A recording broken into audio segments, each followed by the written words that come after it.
Most people would agree that some pretty wild things can happen around Ann Arbor, and it was one of those situations that makes the Creature Conservancy something to squawk about.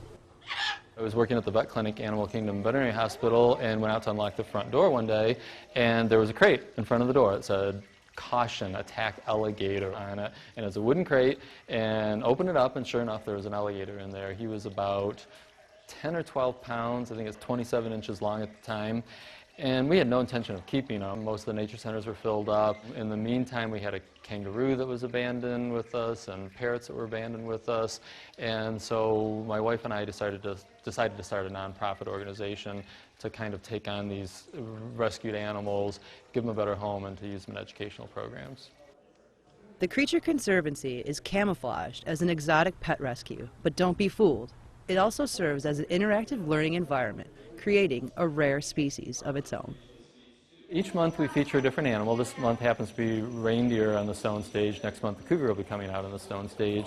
What we do is we take out some of our larger animals and do a 2 o'clock and a 4 o'clock presentation every weekend. And that's a sit-down presentation. It's not real long, 15-20 minutes. We tell you some cool facts about them, answer some questions about them. And so you're going to engage directly with the people who work with the animals and in a safe manner engage with some of the animals. It takes an entire flock of volunteers to care for these animals, and it's a huge commitment some pet owners just don't think about.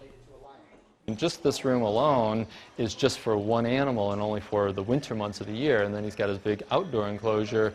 And so when people get these exotic animals as pets, they're not thinking about the longevity that they're going to have this animal for alligators maybe 40, 50, 60 years. The next time you're thinking about taking that exotic pet home, take the advice of a well-trained animal expert. I get to work with cougars. I'm the primary cougar handler. I get to play with kangaroos. I get to train the alligator. I probably have the most access to the most species of animals here on site. And I go home to a dog. Dogs are great pets. Never would I consider having any of these animals as pets. Be careful, think long and hard. Get your fix by visiting the Creature Conservancy instead of buying the alligator as a pet.